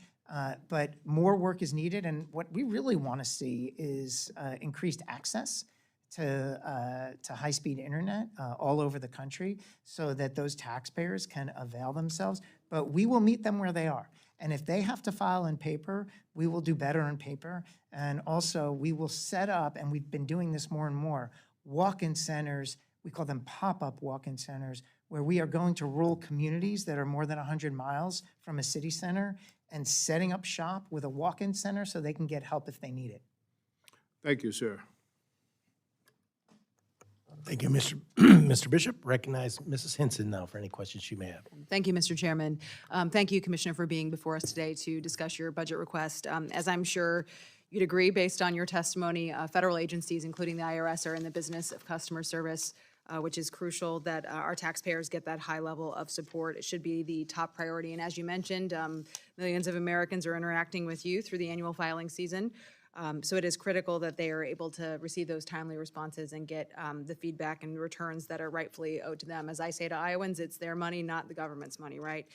So throughout the past filing season, my team has been hearing from constituents who are concerned they cannot go to their local IRS office in person to pick up their tax forms or filing instructions. And I think a lot of that is due to in-person work challenges. And you noted in a House Ways and Means hearing earlier this year, roughly 50% of IRS personnel are in the office at any given time. So do you believe that this is still the case, that it's about half? And how are you tracking how many employees are currently in their offices to do those services, like you mentioned, pop-up offices as well? Yeah, so there's tens of thousands of IRS employees that are always on site. These are people that are, for example, managing the paper that's coming in and doing submission processing, but it's also our employees in our walk-in centers. There is no remote work in any of our walk-in centers around the country. We have, since the start of the Inflation Reduction Act, reopened or opened more than 50 walk-in centers around the country. They're virtually Are those being staffed every day, though? fully staffed every day. Here's the challenge that we see. We move to an appointment schedule during the week, and we have more taxpayers coming than we can handle in a lot of cases because everyone else has an appointment. So we started opening Saturday hours, and that's not by appointment. And sometimes, and a given walk-in center can serve about 300 people a day on a Saturday without appointment, but sometimes 400 or 500 people show up. And this is why it's so important that we continue to make sure that we're right-sizing our footprint to meet the demand. So if we can serve 300 people in a city center in Iowa, and 500 people are showing up, that tells me there's more people that are needed, and we need to improve our digital solutions as well. But in the walk-in centers, those are no one works from home, and they are fully staffed right now. Well, I would just urge you to continue to keep an eye on that, because if that demand exists, we need to be responsive to that, number one. Absolutely. Because I get a district report every single week from my casework team, and it's never less than 2 to 1 in terms of agency interactions. IRS is number one that our casework team has to deal with. So when I look at reports out from GAO, 61% of IRS responses to mailed taxpayer inquiries were considered late. I'd like to see that number improve. That's up from 55% in the previous filing season. So I guess, what are you doing on the staff front when you mention these tens of thousands of employees that are in the office? What are you doing to speed up that correspondence and make sure that's timely? Yeah, so if you look at our filing season, I look at it as a balanced scorecard. There were places where we exceeded our goals and did terrific. For example, our 1-800-1040 line, we exceeded almost all of our goals. But there are other parts of the IRS operations where we were below goal, and we have more work to do. One of them I mentioned earlier is our response to those that have been victimized by identity theft. The line is too long. People are waiting too long to get their issues resolved. And there are certain correspondences or activities that are not going in the right direction in terms of timeliness. So what we'll do, and what we're doing now that filing season is done, is we're looking at that balanced scorecard, and I'm requiring the team to incrementally improve all the metrics where we fell behind. So I'm always going to be transparent. Like, we had a great filing season, but it wasn't perfect. And when it's not perfect, that is impacting a taxpayer. That means a taxpayer couldn't get through or got something late, and that matters to us. I don't know that we can ever be perfect. That would be unrealistic. But we're going to continue to perfect our process and not rest. I like to say there's no victory laps here. We had a good filing season, a strong filing season. We need to build on it. But we also have to close gaps. Yeah, no, I certainly understand that. And closing gaps, you know, you mentioned your phone wait times are down significantly, but we're still hearing reports from people who are waiting for 45 minutes. And so if you're calculating that average by including people who hang up, of course that number's going to be No, lower. I can explain But that, actually. 45 minutes is way too long to wait. Nobody has Agreed. that much time. And I can explain that, which is our main line, our 1040 line, almost 90% of every call the IRS gets comes through that phone line. So we really focused on that. That is the line that has a 3-minute wait. That is a line that we had the best level of service we've ever had this year in terms of us successfully answering those calls and those questions. The remaining 10% are the other call lines that we have. We have to do better. If you hear someone that had a 45-minute wait, guaranteed that is in one of those other call lines in the remaining 10%. We got to close those gaps. Absolutely. Well, I look forward to following up with you on that. Thank you very much, Commissioner. I yield back. Thank you. Thank you, Ms. Hanson. Now recognize Ms. Torres for any questions she may have. Thank you, Chairman, and thank you, Commissioner, for being here. Former President Trump's 2017 tax scam was the biggest tax increase to middle-class property owners through the use of SALT. How SALT worked for folks that may not know how it worked. Property owners agreed to tax themselves or to pay for public bonds to build libraries, police stations, maybe a bridge, and local infrastructure. And in exchange, they would be able to use that money and to take a deduction on their taxes based on that. It has had a significant impact on California property owners. It has had a significant impact on property owners in states where this was practiced. It was not a free gift to those property owners. It was an investment that they made in the communities. Most of those communities, the federal government has failed to provide proper funding for housing and for all of those things that they chose to tax themselves on.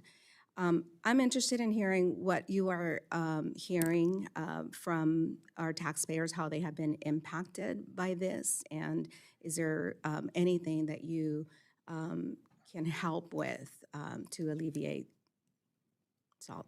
So the role that I have as IRS Commissioner is to make sure that I understand what the experienced taxpayers are having with the law on the books in terms of getting the questions answered from the IRS, getting the forms they need. Part of that experience includes how they are experiencing changes in laws, and that's what I'm interested in. Yeah, and that is actually something that's more in Secretary Yellen and her team's wheelhouse. Okay. So any concern, the concern that Congressman Molinar raised on the clean vehicle credit and these concerns, I will bring back to the Treasury Department and make sure that we provide fulsome answers. So let me go to the IRS audit of the working poor. Yes. Which has been covered by so many of my colleagues already. It is really unsettling to see the audit numbers, and I know that you have stated here that you are working to improve those numbers. So how is that going to be a realistic approach that my community, who is often first on the block, priority? I want to make sure that you're focusing on tax cheats and that you're not focusing on the people that are doing everything that they can to pay their taxes. Yeah. When I arrived in the IRS in March of '23, we began as a team to look at the audit rates, in particular in low-income communities. There is a lot of inequity that has existed in terms of how audits are decided upon, and we are working to both acknowledge that inequity and change it. So and part of that involves ensuring that you have a diverse workforce. Yes. So that they are, have some cultural competency and income competency, and that are not simply going after the lowest, the easy picking. Oh, absolutely. In fact, we have, in response to these concerns, on these equity concerns, have worked with groups that are involved in these equity issues, external stakeholders. Treasury has committees, we have committees. We've created separate working groups just to look at equity issues in tax administration. And we've already taken steps. For example, I've announced a dramatic reduction in the number of audits related to the earned income tax credit because we believe that that will do two things: address inequity by substantially reducing the volume of those audits, but actually put that audit resource to better use and move it to areas of the tax gap that are more concerning. Let me go to another issue that is critically important, and that is nonprofit tax compliance with nonprofit agencies. I have seen in my own home city, Pomona, the Fairplex abuse of its tax-exempt status.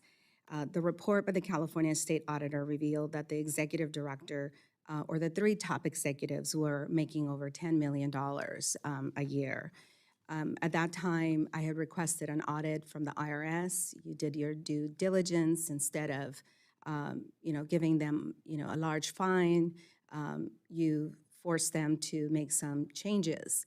How are we making sure now that nonprofit agencies are exercising some, good models in how they pay their executive team versus the services that they are providing in the community?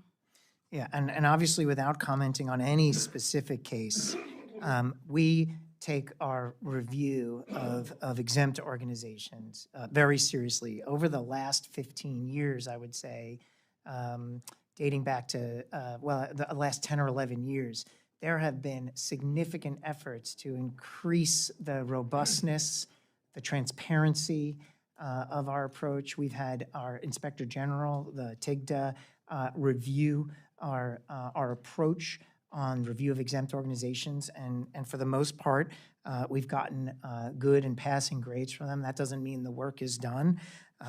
We have the ability to continue to understand from congresspeople like you and others where are there activities going on in our EO review process that are leading to bad results. Either someone is not found to be exempt that should have been, or someone is found to be exempt that should not be exempt, and ongoing activities. And we're open to that My feedback. time has expired, and I'd love to continue this conversation with you at another time. I apologize to you. No problem, Ms. Torres.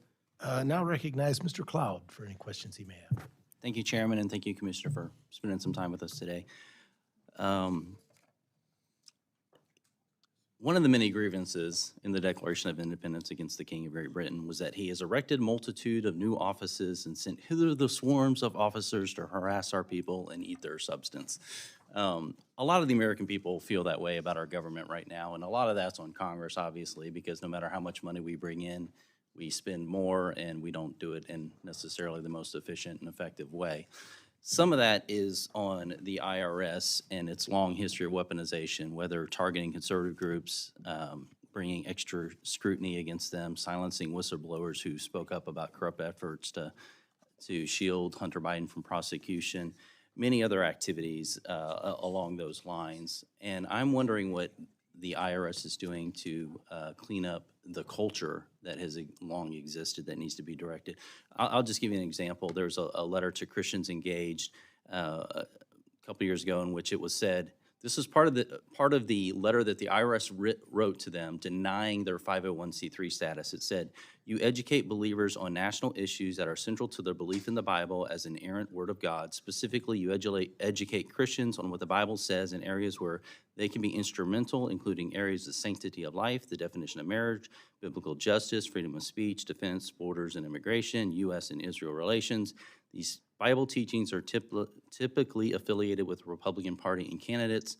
This disqualifies you from exemption under the IRS Section 501c3. And while part of me is Republican, wants to give them a medal for their candor and honesty about our policy set, the other part of it is very concerned that this kind of culture existed. Now, the IRS, after Congress pushed back on this, a number of members pushed back on this, ended up rescinding this, and they ended up getting their 501c3 status. But The person, for example, their signature line was Stephen Martin. Does he still work at the IRS? Congressman, I'm not going to comment on any specific matter or on the status of any employee in a public setting. Was there any disciplinary action taken toward this? I would have to look into that specific matter and get back to you. Okay. The rules of the Internal Revenue Service explicitly prohibit 501c3 and 501c4 nonprofits from engaging in planned activities that violate law or induce the commission of a crime. That goes on, the IRS revised Rule 75-384 states explicitly that even anti-war protest organizations committed to world peace, if their primary activity is demonstrations in which demonstrators are urged to commit violations of local ordinances and breaches of public order, that they would not qualify for tax-exempt status. Right now, we have a number of protests going across our college campuses that are being sponsored by a number of organizations. Have any letters been sent to these organizations to let them know that their 501c3 status could be in jeopardy? So let me respond in a couple of different ways. First of all, as a person versus a commissioner, I see activities going on.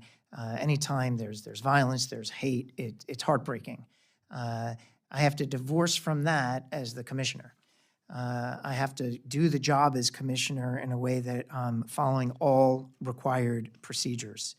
And while I can't comment on specific cases, I will tell you that Has the IRS sent any letters to let them know that their 501c3 status may be in jeopardy?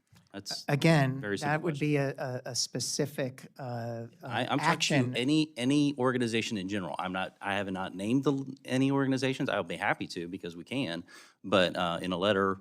But have any letters been sent? Have any investigations I been will opened go back along these and lines? I will go back and out of an abundance of caution determine whether I can answer that question on the record without violating a 6103 concern. Okay. Along the lines of Ms. Henson had asked, right now you are telling us basically that if we don't up the IRS budget, that we will see a degradation in services. But yet, just recently, you made the goal of sending 50% workforce back to work, basically to stop teleworking. To me and to most Americans who are footing the bill for this seems pretty unacceptable. I would urge you to get people back to work. My time's almost expired, so we'll have to get to that if questions for the record. But please work on the culture. Can you tell us what you're doing to work on the culture of the IRS? Yeah, we want the IRS to be an amazing place for people to come and have impact. And the impact is to help people, to reduce the stress they have in filing their I'm taxes. talking about the partisanship. It's also essential that there's no place for politics in the IRS. And we take numerous steps in our controls, in our training, and we work with oversight entities like our Inspector General to constantly evaluate moments where there's even the perception of politics in the IRS. And if there is, we work to correct it and make sure it never happens again. But I believe fundamentally across the IRS, there is a common understanding that if politics enters what we do, then we are not meeting our mission effectively. I would agree with that assessment, but I think we have a number of high-profile instances where that has not been the case. So I would love to see specific examples, perhaps in writing, where you have made some efforts to bring accountability. Thank you. Thank you, Mr. Cloud. Now recognize Mr. Carl for any questions he may have. Thank you, Mr. Chairman, and thank you, Commissioner, for joining us today. I know you look forward to this every year, right? I do. Okay, good, good. As you know, the Tax Cuts and Jobs Act, which was passed in 2017, is set to expire at the end of 2025. With small businesses making up 99.4% of Alabama's businesses, and as a former business owner myself, what impact will this have to my constituents? Small businesses. The expiration of the TCJA, is that your Correct. question? I have not done a kind of an economic assessment of the TCJA. That falls more with the Treasury Department. In terms of whether the expiration of the TCJA leads to administrative implications for small businesses, I'll have to assess that and get back to you. So you're saying you don't know that if it's going to raise small businesses' taxes or not? Is that what you're saying? Well, I'm not prepared to provide an analysis of that. That is something that, if I was to provide an analysis of it, I would have to do it in concert, in consultation with the Treasury Department, and I have not run that analysis. Well, keep in mind, this administration is quote-unquote focused on not raising taxes on anyone making less than 400,000. That is my And I'll understanding. promise you, out of this 99.4%, there's probably 90% of that is under 400,000 range. It's going to raise taxes. And I think we both review that as a tax increase. Does the IRS have any plans on, provided this 2025 date expires and we have done nothing, does IRS have a plan to educate and give guidance to these small businesses across the country? Has that already got put into place? As I said, based on this question, I will go back and make sure that we understand what implications, not from a tax rate standpoint, that's more for Treasury, and I'm happy to work with Treasury and get an answer to your question there. But in terms of the day-to-day interactions that a small business might have with the IRS in filing their taxes and paying an estimated payment and getting a refund, to the extent the expiration of TCJA has an impact on that, I'm asking for your indulgence to go back and review that and then report back to you. Clearly, if there's an impact on small businesses that's material from an administrative standpoint, I want to be on top of that and I want to be supportive. All due respect, sir, I've sat through many of these meetings and told that I would get the response back and never get a response. I'll get you your response. I would appreciate I'll be different. that. Well, I like that. I like being different. The IRS hired up, excuse me? Oh, okay. I do like being a little different. It's okay. The IRS hired up for tax services to help Americans with smoother filing and even walk-in centers. I know you spoke on that briefly. How do you plan to sustain your level of service with the IRS funding expiring for tax services at the end of the year? Yeah, so as I mentioned, we are confronting what we're calling a funding cliff. We can make it right now with the 25 budget as proposed through 2026, and maintain the strong level of service that we've had and work to close some of the gaps where we have some gaps to close. After 2026, we no longer have the funding to maintain the customer service workforce that we have grown to meet this extraordinary demand that we see.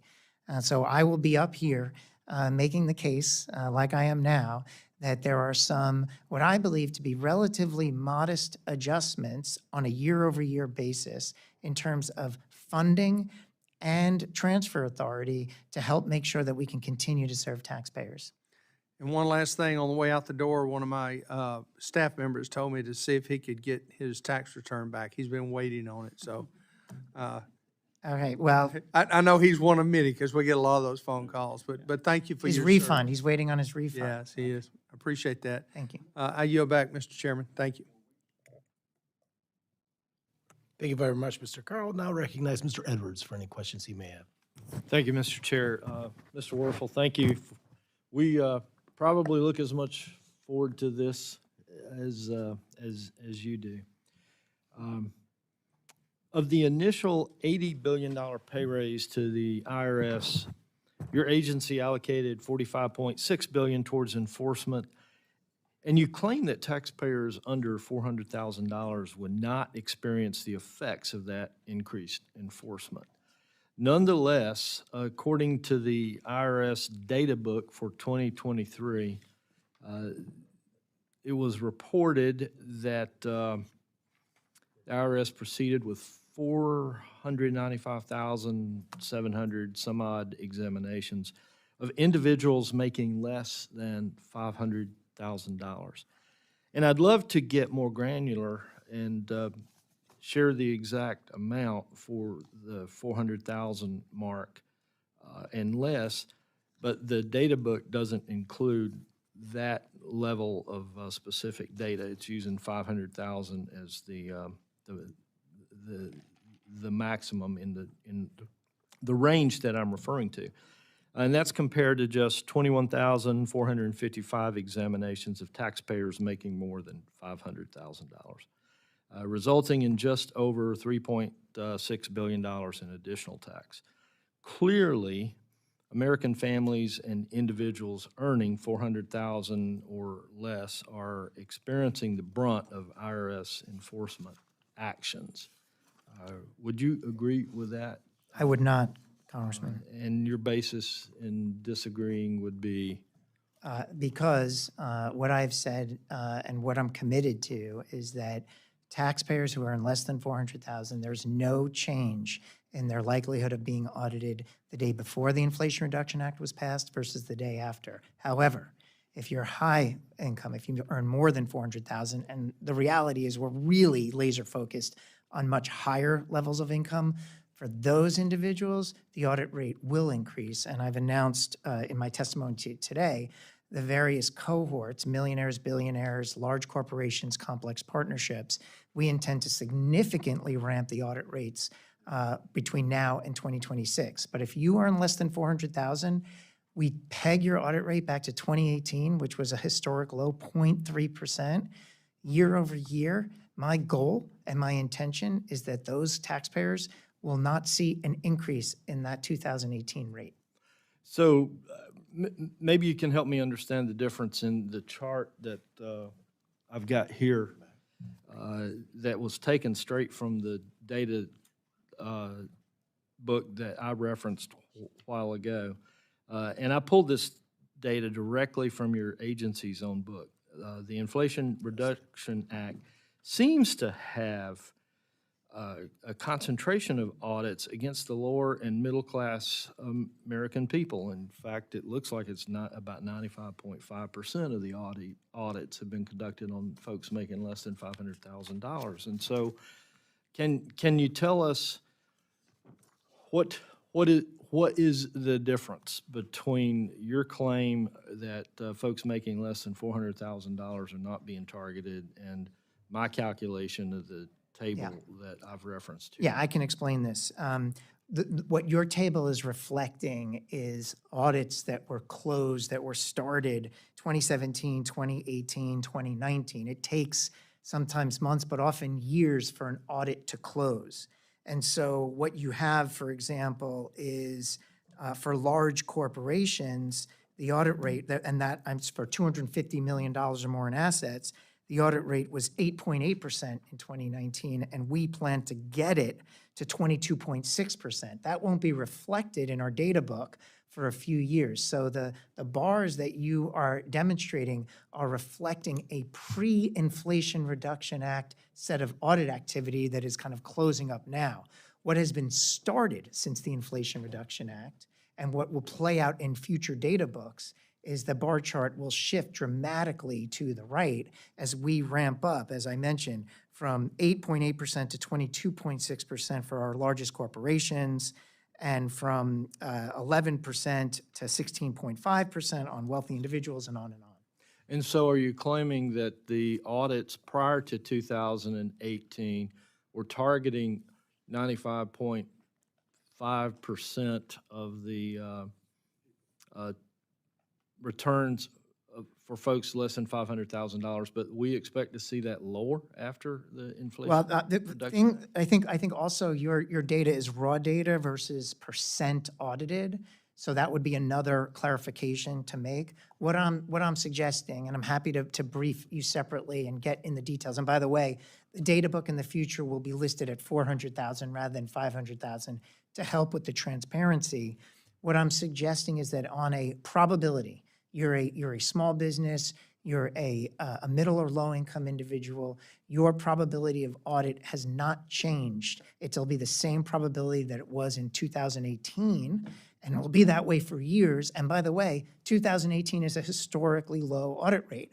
So there should be some degree of comfort in the fact that I am publicly committing to, and there'll be transparency in future data books, that we are not intending to, and I've ordered the team not to, raise that audit rate above that 2018 level. The opposite is true for our higher wealth filers, whereas I've stated publicly the intention, the marching order is to raise those audit rates. Now, this will all be tested in public data that will be available in the future. The issue is that it takes time for these audits to unfold. An audit of a large, complex corporation can take a long time before it's closed out. We will announce, consistent with what we can do under the law, when we send new waves of audits. For example, we announced recently that we sent audit letters to 76 of the largest partnerships in the world. But in terms of when those close out, that'll take some years before they close out. And so I think I hear you saying, don't trust the data that's reported now. It's No, different. you can trust it. It just calibrated back to the sweet spot of when these audits were issued is pre-Inflation Reduction Act. That's all I'm saying. It's trustworthy data.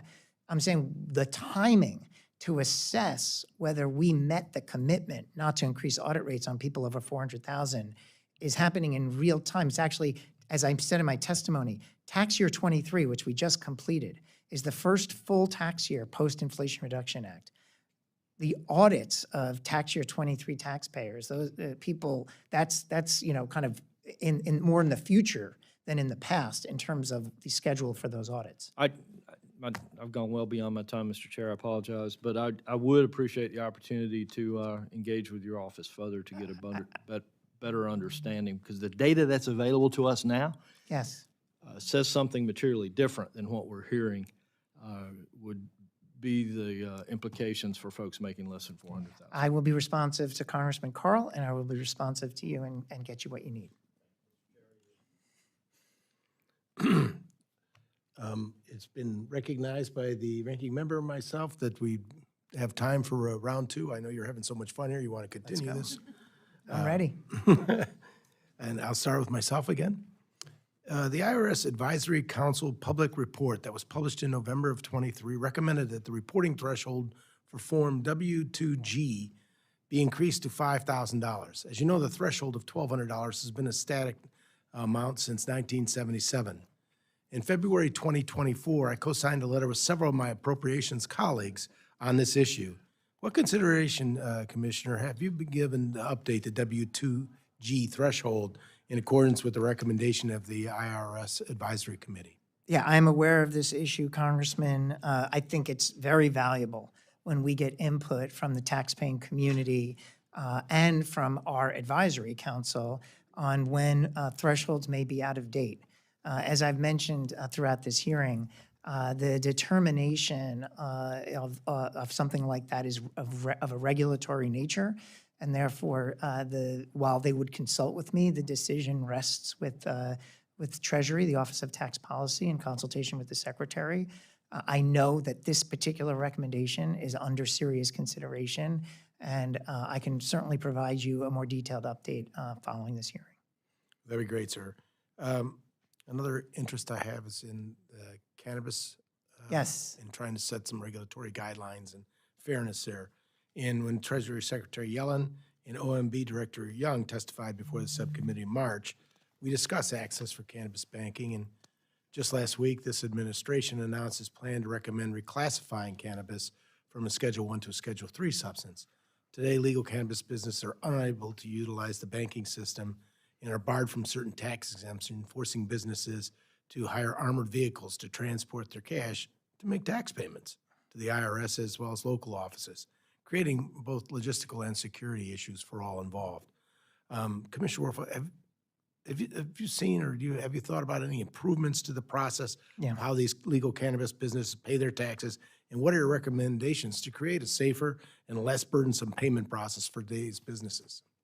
Yeah, Congressman, the announcement on the change in status for cannabis is recent, and what we need to do in a moment like this is understand the implications that this change will have on a whole variety of different elements of this part of the economy.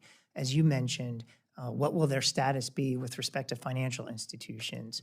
Will they remain mostly a cash-based industry, or will they move into something other than cash? All of these things are important moving pieces for the IRS to determine how this emerging and changing industry is assessed at the right level and paying what they owe. And so there's more work to do. I think based on my reading of some of your comments, you're asking all the right questions in terms of what do we need to anticipate given this change. We shouldn't just sit on our hands. We should be active and looking at what steps we need to take, and we need to interact with this community and make sure we understand and talk to them. I mean, typically when we engage with industries, we find that they're very amenable to discussing and getting a better understanding of clarity of what they're going to be expected to do. Certainty, tax certainty is one of the Taxpayer Bill of Rights. It's not a good thing if you're operating in ambiguity. It's a stressful enough situation to pay your taxes, but if you have ambiguity. So my commitment is to work with you and this community to understand how this change evolves the industry and make sure we set up the right tax structures for them to operate in. And wouldn't it be fair to say that if given the opportunity to have banking system involved in this process, it would make life a little bit easier for you because you'd be able to have a third party in which you could judge the finances? Yeah, I mean, I think history has demonstrated that when we get third-party information, 1099 reporting, it drives a lot of integrity and quality control into the system. It reduces the number of uncertainties and variables. It often is helpful for the taxpayer because they're aware of what the IRS has been informed of in terms of income. So in general, yes. With anything, I'm sure there are tensions, paperwork, burden, privacy, all these other issues that will surface. And my job will be to be at the table and explain what the various trade-offs are from a tax administration standpoint. And I've heard you discuss this with others about trying to make the offices user-friendly as possible. Do you know what, if any, resources are available to legal cannabis business to help navigate their payment and reporting compliance? Typically what happens when we have an issue like this or an emerging change in an industry, for example, new currencies, new tax credits where people that previously didn't have eligibility now have, like car dealerships in the case of the Inflation Reduction Act, we build a collaboration and engagement. Sometimes we can do FAQs, sometimes we can hold webinars or roundtables. It seems like this is a material change and that's going to impact this industry and likely will warrant that we start building that type of stakeholder engagement. Great, thank you. I've exceeded my time. Now I would refer to Ranking Member Hoyer. I'll be glad to yield the chairman as much time as he wants to consume. First of all, Mr. Commissioner, you were appointed by Donald Trump. Is that accurate? No, Pardon? no, I was not appointed by Donald Trump. I was appointed by President Biden. Okay, excuse me. I got some misinformation. In any event, I'm going to make my point anyway. Mr. Rettig, one of your predecessors, and you essentially have represented a nonpartisan, bipartisan view of the revenue flow of the IRS and the impact on its ability to do the job that has been given to it by the Congress of the United States. Would that be an accurate statement? Yeah, my predecessor, Commissioner Rettig, was a significant champion for the IRS workforce and for the dollars that we needed to get the job done. Mm-hmm. Now, unfortunately, Mr. Edwards left because I wanted to refer to his chart. And did you went up and looked at it? Yeah, I couldn't see it from here. What was the time period for that chart? Did anybody recognize it? Did you see anybody? It talked about the close of audits in 2023, if I recall. And the reality is that because of some audits take months, but many audits, especially complex, take years. So the closeout date is very different than the inception date. Yeah. My point is, I like that chart. And that chart reflects a reality that under $400,000, if you have an audit, essentially, on average, it's a 1-to-1. You spend $5 to do and you save $5. You find $5 in fraud or underpayment. If you audit a millionaires, you get 12 times the expense. So you have a 12 to 1. Now, it is interesting that in the last 10 years, we have audited many, many, many more people under 400,000. Why? It's easy. So you can conduct audits. You don't get much money because the payments are relatively small, and because probably 90% of those, I'm just taking that off the top of my head, don't have a figure, have every week, every bi-week, every month, we collect their taxes. It's the corporations, it's the pass-throughs, it's the partnerships, et cetera, that you don't do that with, which are much larger, which is why you have 4, 5, 6, 12 to 1 return on the audit. So I want to see his, because he makes our point. To the extent you underfund enforcement, and enforcement has been reduced 22% from 2010 to 2019. Hopefully we have more relevant, more recent statistics than that, but has been reduced 22%. Returns are up 7%. That's a 39% difference there, or 29%, excuse me. So it is not surprising that we have that $687 billion underpayment. Why? Not just because it's just the cheats, or strike that, people who don't pay what they're supposed to pay, but it is also because those who know that there's $687 billion owed, they may not ever be caught. So not only our tax system, one of the great things about it is a largely voluntary system, one of the most voluntary in the world.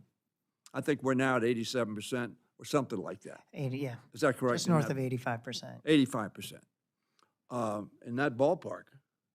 But frankly, to the extent we reduce enforcement, with all due respect to all of us, if we think, well, maybe it's due and maybe it's not, I'm not going to pay it, and if they catch me, and I pay it. That's why this enforcement system is so critically important. It's also not unusual that those who make the most are audited the least. My, isn't it nice that we don't, for all those people who give us all these big contributions and all that sort of stuff, we won't look at you so much. We're going to look at the little guy a lot, which is what that chart showed. Now, I hadn't seen that chart before, and I don't know the basis, so I have to analyze it.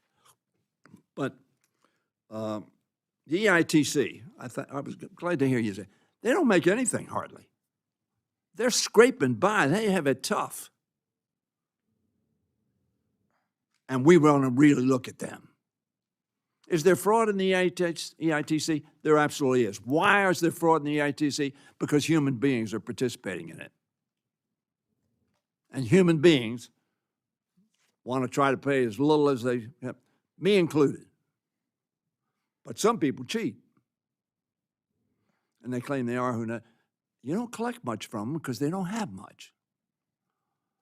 But that's why so much time was spent on it, because we want to see that little old lady who's driving the Cadillac coming and doing the food stamps at the grocery store.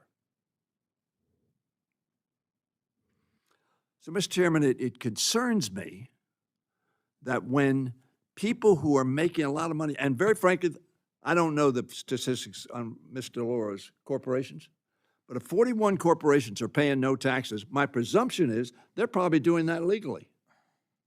And we make the rules, but we complain about it. But if we make the rules and they're following the rules, they don't pay taxes, God bless them. They got smart accountants, smart lawyers. God bless, I hear that, my colleagues say that all the time. I say, okay, did they go to jail? No. Well, then they're obeying the law, our law. And if you don't like the fact they're not paying any, don't let them have the deductions or the look backs or whatever that they're taking. I know I've taken a longer time, But this is a critical issue for defense, for national security.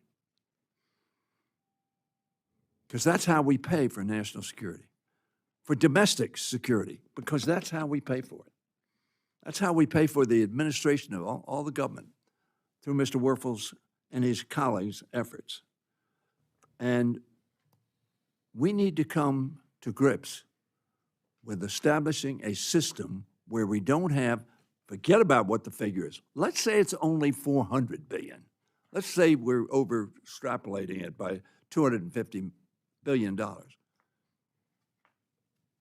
we have a deficit, we need to be collecting everything that is owing, not a nickel more. And on the 400,000 people on the taxes, on the property tax, very frankly, and I come from a high property tax state. Maryland's a rich state. But very frankly, on property taxes, you buy a $2 million home and somebody down the road can't afford a $50,000 home, you want them to subsidize your real estate. Now, that wouldn't be popular in my district, Mr. Chairman, I know that. It's not popular, but I take that position. Because they want the federal government to subsidize what Ms. Doris said they voted for their schools and whatever. God bless them. But don't then look around at the Maryland taxpayer or the Kansas or Iowa taxpayer or even the Ohio taxpayer to subsidize what they decided to spend money on through their property taxes. That won't be popular in my district, but that's the way it is. Mr. Werfel, thank you very much. Thank you. You got a tough job. We're going to have a markup, and I'm going to work very hard to get the money that we need as Americans, not you, not the IRS employee. We need as Americans to fund a tax system that is fair, which means that everybody pays their fair share. Thank you very much, Mr. Chairman. You're welcome, Ranking Member Hoyer. And now we recognize Mrs. Henson. Thank you, Mr. Chairman. Just a brief question, Commissioner. Obviously, the ERC tax credit, in your testimony, you say that there is still a moratorium on processing those claims because of the fraud, the high amount of fraud with that. And I certainly appreciate the efforts there to combat that fraud. But I am working with a lot of concerned business owners who have those claims pending, and those are refunds that they are rightfully owed. Some of them, some of these pending cases are worth hundreds of thousands of dollars, so you can imagine when things are tight, it's the difference between what they were planning to do and grow their business and maybe add some jobs or wait on those dollars. So what is the agency's expected timeline, Commissioner, to continue processing those ERC claims? Well, we're still processing claims received before September 14th, 2023, when the moratorium started. Since the moratorium, we've processed more than $2 billion in claims. It's those that received after September 14th that we are not currently processing. Do you have a timeline for when you might begin processing those? I don't have a Get caught up? timeline. What I had stated earlier was after filing season, we were going to conduct or during filing season and leading to after filing season, conducting an assessment of our inventory to figure out the best way to proceed. Unfortunately, Congresswoman, there is a lot of ineligible claims in our inventory. And who is suffering for that? The eligible claims. There are small numbers, but hard to find. One of the things that we are doing, and I urge your constituents that may be waiting, we are working with our taxpayer advocate to move to the front of the line, hardship cases, anything that has become more urgent if you believe you're truly eligible. But we've been also urging a lot of taxpayers who may know they're ineligible to withdraw. And we've had almost $400 million in withdrawals since we announced the moratorium. And then we've had voluntary disclosures for those that received the payments and that they knew they were received in error. And that we have $777 million in people who have voluntarily come to us and returned the ineligible credit. Right, and some of those issues were with outside companies. I know that we're also involved in Yes, but to processing get that, to your but- question, I want to work to make sure that those that have the most urgent need, while we're continuing to sort through what is a very challenging situation, that we address those quickly. Are you paying interest out on those claims then? We're required to, yes. Okay, and do you know what the expected cost is? Because obviously, when we look about giving you more money, we want to make sure that you're as efficient as possible and driving those costs The down. cost of the interest? Yeah. It is largely offset by the cost that we save by holding on to the claim longer. So it ends up being budget neutral, the interest costs. I can give you more data on that. Well, certainly would encourage you not to, hold back as many of these claims as possible. I'm We not, need to get them that's not paid the out. intention. Nope, The intention absolutely. is to find the eligible ones and process them as quickly as possible. All right, thank you. I yield back, Mr. Chair. Thank you, Ms. Simpson. Mr. Cloud?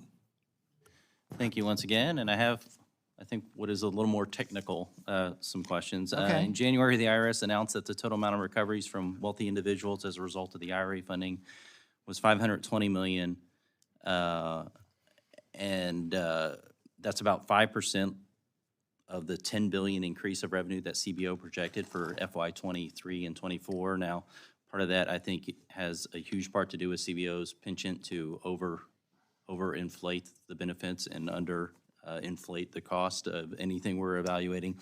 I would guess, say, if we had more help, more people, and more time, we could probably get that done. But going back to the issue on the teleworking that we touched on briefly, I wanted to ask you very specifically, earlier this year, you set a goal for employees to be in the office back to just 50% of the time in May. How many days per pay period do you require your DC-based managers, employers covered by collective bargaining agreements to be physically in the office? Well, it's half. So if there's 10 days in a pay period, it would be 5 days. And so it's, and let me also offer that what we are requiring is consistency with the government-wide standard issued by the Office of Management and Budget. Part of what we have to evaluate with respect to telework is a couple of things. Are we achieving our productivity goals? And we had a very strong filing season, so in many ways, a lot of our productivity goals were achieved.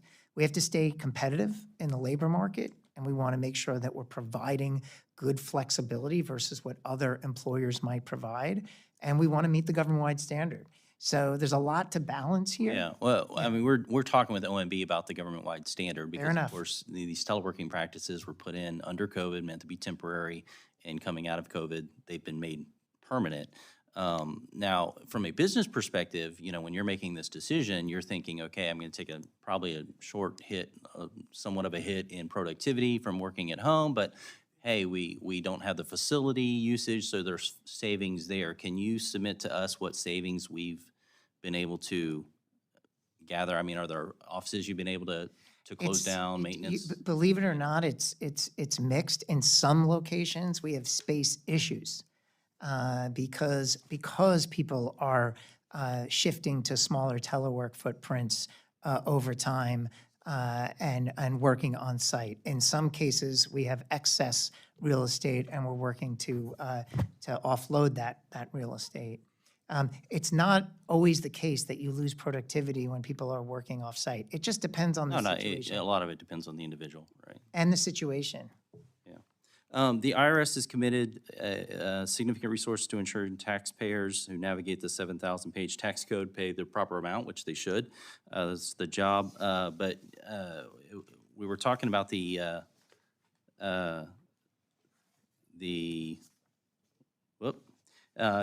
FY '23 Treasury reported a staggering 33% of improper payments for the earned income tax credit. So we were just talking about that. Yes. What are you doing to reduce those improper payments? Yeah, this is a really important point because it is that high improper payment rate that I believe led to the large number of audits in this program. We have to balance. There is a part of that error rate that is more concerning than another part of that error rate. So part of that error rate is direct fraud or a a nefarious preparer who steals the EITC from the eligible applicant. And part of that error rate is the dependent child lived with the parent for 4 months out of the year rather than 6 months out of the year, and that's the eligibility issue. In a constrained resource environment, we have to make choices. Can you And break that down for us, maybe? Like that 33%, I mean, 33%. yeah, seems yes, we can substantial. get you more information on that. I would say that a large part of the error is kind of more of this technical error where it's the number of months you've lived with your dependent child. What my commitment is on EITC improper payments, is to go after and correct the errors that are more nefarious, that are more likely to compromise trust in the tax system. I wish we could get all the error, but we have to prioritize. I have just a couple of seconds. I don't have any reason to think anything about these questions, except you mentioned that the IRS does not sell data. Was happy to hear that, but that sparked a couple questions for me. Please. Do you purchase data? Do we purchase data? I don't believe we purchase data. I mean, And- maybe we and- purchase benchmark information on real estate Well, on costs. individuals, on people. No, we Yeah, do not. On citizens. We do not. Do you share data with other agencies, or do other agencies have access to your data without a warrant or subpoena? Yes, under section 6103 of the code, there are statutorily established data sharing environments where, like, for example, we share data with HHS to help with their child support enforcement. We share data with the education department as around aligning with student aid eligibility. So there are these buckets of areas, but otherwise, beyond, if it's not prescribed in statute in section 6103, we do not share it. Thank you very much. I yield back. Thank you, Mr. Cloud. Commissioner Werfel, all good things must come to an end. There may be some members that would also like to submit questions for the record. Absolutely. Please submit any questions for the record within the next 7 days. And I'd ask you, as I have other people in the past, to try to respond to those, as you said you Yes. would, within 15 business days after the receipt of them. Again, I'd like to thank you for being here today and the opportunity to have this discourse with you. And this meeting is now concluded.